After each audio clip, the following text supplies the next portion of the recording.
네, 하늘의 미랄이라는 제목으로 말씀을 증거하겠습니다. 네, 새벽 예배에 나오신 여러분 주의 이름으로 환영합니다. 할렐루야. 이번 시간은 제가 교회사를 좀 예화를 들어가지고 제가 좀 시리즈로 좀 설교를 하려고 해요. 첫 번째 시간입니다. 대박해, 교회사의 그 대박해를 놓고 제가 좀 말씀을 드리겠습니다.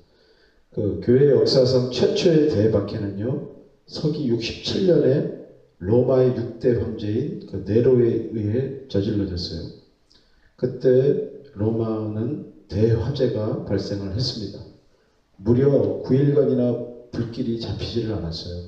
이때 네로는요, 참 엉뚱하게도 이 불타는 로마를 바라보며 그 마케나라는 그 탑이 있거든요. 높다는 탑에 올라가서 하프를 타면서 불타는 트로이라는 그런 노래를 불렀어요. 아주 정신이 빠진 인간입니다. 그 노래를 부르면서 막 고래고래 소리를 지르는데, 내가 죽기 전에 모든 것이 다 폐허가 됐으면 좋겠다. 이게 꼭 히틀러의 그 심리하고 똑같아요. 다 망했으면 좋겠다. 그렇게 고래고래 소리를 질렀다고 합니다. 이 시민들은 네로가 한가하게 노래를 불렀다는 사실에 분노했어요. 그래서 반란의 기운이 로마에 넘쳐났습니다. 사태의 심각성을 알게 된 네로는 이 화재의 원인을 이 교회로 돌려버렸어요. 말도 안 되는 누명 씌우기였지만 자신들의 분노를 터뜨릴 그런 희생양 찾기에 골몰하던 시민들은 그 말을 그대로 수용하고 기독교인 색출에 적극 나서기 시작했습니다. 이 네로는 아주 잔인함의 극치를 선보이는 온갖 그 처형 수법을 고안해냈어요. 이 기독교인들을 그 짐승 가죽에 넣어가지고요, 그걸 꿰매는 거예요. 실로 꿰매가지고 꼭 짐승처럼 만들어놔요. 그래서 숨이 끊어질 때까지 개들에게 막 뜯어먹히게끔 그렇게 만들기도 했고요. 또 밀랍을 먹인 그 아주 딱딱한 속옷을 입혀요. 기독교인들에게 입혀가지고요, 그 술에 마차 있죠? 마차 차축에 그 사람을 딱 붙들어 맵니다. 고정을 시킨 다음에 자신의 정원에서요, 불을 태우는 거예요. 밀랍이 녹으면서 그 불이 확 설려 올라가는데, 그 불타는 밤에 그 불타는 장면을 보고 또 네로는 이렇게 하프를 타면서 또 노래를 불렀다 그래요. 그러니까 완전히 마귀가 씌인 인물이라고 할 수가 있어요. 이 1차 대박해로 말미암아 그 유명한 베드로 사도하고 바울 사도가 그때 순교를 당했습니다. 또 순교자 중에는요, 그 고린도의 제무관인 에라스도라는 그 인물도 있었고요. 여러분 친숙한 인물이에요. 또 바울을 통해서 회심한 에베소 교회 성도인 그 그러니까 트로피모라는 그런 인물도 있었고요. 또한 바울의 동역자인 그 바사바라고 불리는 그 요셉도 있었고, 또 특이한 인물 중에 다마스커스의 감독인 그 아나니아도 있었습니다. 어저께 제가 설교했을 때 그 아나니아 말씀드렸죠? 바로 바울에게 세례를 준 사람. 바로 그 사람도 그때 죽었어요. 순교당했다는 거예요. 여러분, 바울이 우리는 그리스도와 함께 못 박혔다 이렇게 고백했던 것이 이 초대교회 성도들과 그 지도자들에게는 영적인 그런 상황이면서도요, 또 동시에 실제적인 상황이었다는 거예요. 그리스도와 함께 못 박혔다.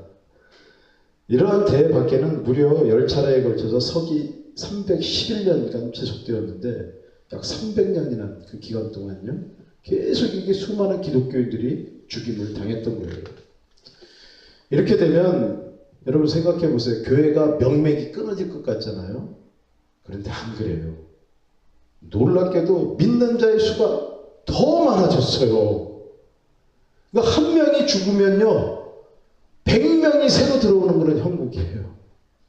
그러니까 합리적이고 이성적인 생각으로는 도저히 이해할 수 없는 그런 현상인 거예요. 그러나 신앙의 세계에서는 충분히 이해할 수 있는 그런 일입니다. 예수님께서요, 요한복음 12장 44절에 이렇게 말씀하신 바가 있습니다. 내가 진실로 여기서 진실로는 아멘 아멘 그 뜻이에요. 아멘 아멘. 너희에게 이르노니 한 알의 밀이 땅에 떨어져 죽지 않으면 한 알 그대로 있고 죽으면 많은 열매를 거두니라. 할렐루야. 예. 한 명이 죽어 100명이 교회에 새로 들어오는 것은 신앙의 세계에서는 너무나 당연한 그런 결과라는 거예요. 여러분, 오늘날 한국에서는 이 네로가 저질렀던 교회에 대한 대규모 박해가 사라졌습니다. 전혀 없죠. 누구도 예수를 믿는다고 잡아 죽이질 않아요. 그래서 그런가요? 한국교회가 아주 급속한 하락세에 있습니다. 들어오는 사람보다 나가는 사람이 훨씬 많아요.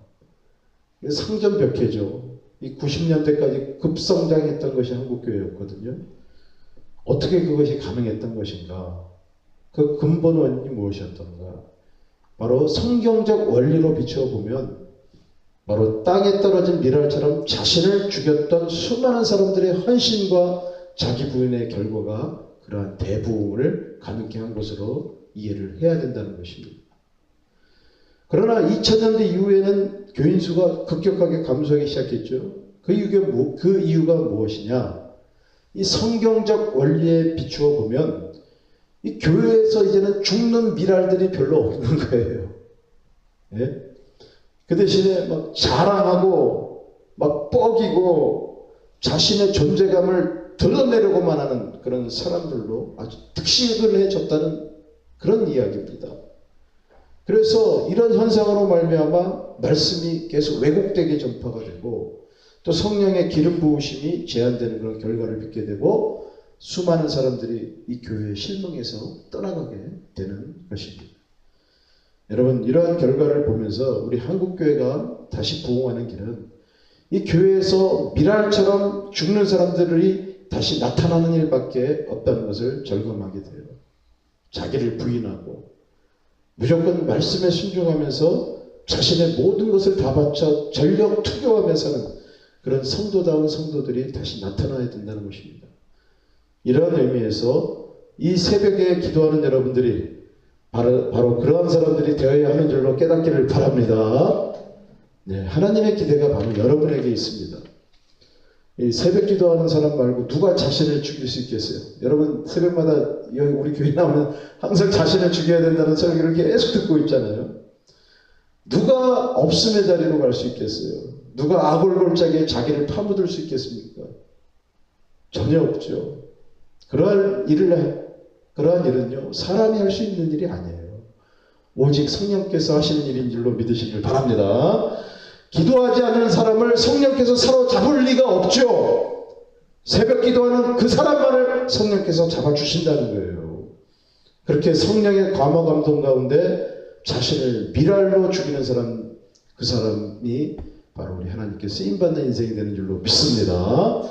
이렇게 여러분이 성령으로 기도하면서 자신을 죽이게 된다면 여러분을 통해서 100명의 새로운 열매가 탄생되는 그런 마일리지가 적립된다고 여러분이 믿으시길 바랍니다. 어떤 식으로 또 어느 때 그 미랄들이 이렇게 열리게 될지는 모르지만 여러분의 희생과 헌신은 반드시 그 열매를 거두게 될 줄로 믿으시기를 바랍니다. 저와 여러분은 죽기 위해 자아를 십자가에 못 박기 위해 이렇게 부르심을 받았어요. 교회 안에서도 죽어야 되고요. 여러분 가정에서도 죽어야 됩니다. 그렇다면 그 자기 죽음의 실제적인 모습을요, 이 대박회를 통해서 한번 이렇게 한 가지씩 제가 성경을 통해서 여러분에게 말씀을 드리겠습니다. 오늘은 갈렙의 모습을 보시길 바랍니다. 그러니까 자기 죽음의 실제적인 모습이에요. 자신을 죽이는 몇 가지 모습들 중에 한 모습이라고 보시면 돼요. 우리 30절 한번 읽어보시겠습니다. 자, 30절, 자, 시작. 갈렙이 모세 앞에서 백성을 조용하게 하고 이르되 우리가 곧 올라가서 그 땅을 취하자 능히 이기리라 나. 할렐루야. 여러분, 이 갈렙의 모습은 바로 비전의 미랄이 되는 그 사람을 보여주고 있는 것입니다. 가나안 땅을 정탐한 사람은 12명인데요. 그 중에 대부분은 다음과 같은 반응을 보였어요. 32절과 33절 한번 읽어보시겠습니다. 13장. 자, 시작. 이스라엘 자손 앞에서 그 정탐한 땅을 악평하여 이르되 우리가 두루다니며 정탐한 땅은 그 거주민을 삼키는 땅이요 거기서 본 백성은 신장이 강대한 자들이며 거기서 네피림 후손인 아낙 자손의 거인들을 보았나니 우리는 스스로 보기에도 메뚜기 같으니 그들이 보기에도 그와 같았을 것이니라. 예, 그렇습니다. 여러분, 이것은 냉철한 눈이에요. 분석적인 눈입니다. 객관적인 눈이에요. 그리고 이것은 지극히 현실적인 눈인 것입니다. 너무나 이성적이고 합리적이기에 이스라엘 백성 60만 명의 장정들이 이 합리적인 판단에 다 붙어버렸어요. 그러나 갈렙의 눈은 어떤 눈입니까? 그것은 비전의 눈이면서 믿음의 눈이면서 동시에 긍정의 눈이에요. 근데 사실은 철부지나 몽상가의 눈으로 치부되기 딱 좋은 모습이라는 것이. 여기에는요, 절대로 나이가 든 장정들은 절대로 붙기가 힘듭니다. 그래서 백성들 중에 단 한 명도 이 갈렙의 의견에 붙은 사람이 없었어요. 여러분, 이 상황에 맞닥뜨려지게 된 이 갈렙의 그 심정을 한번 생각해 보세요.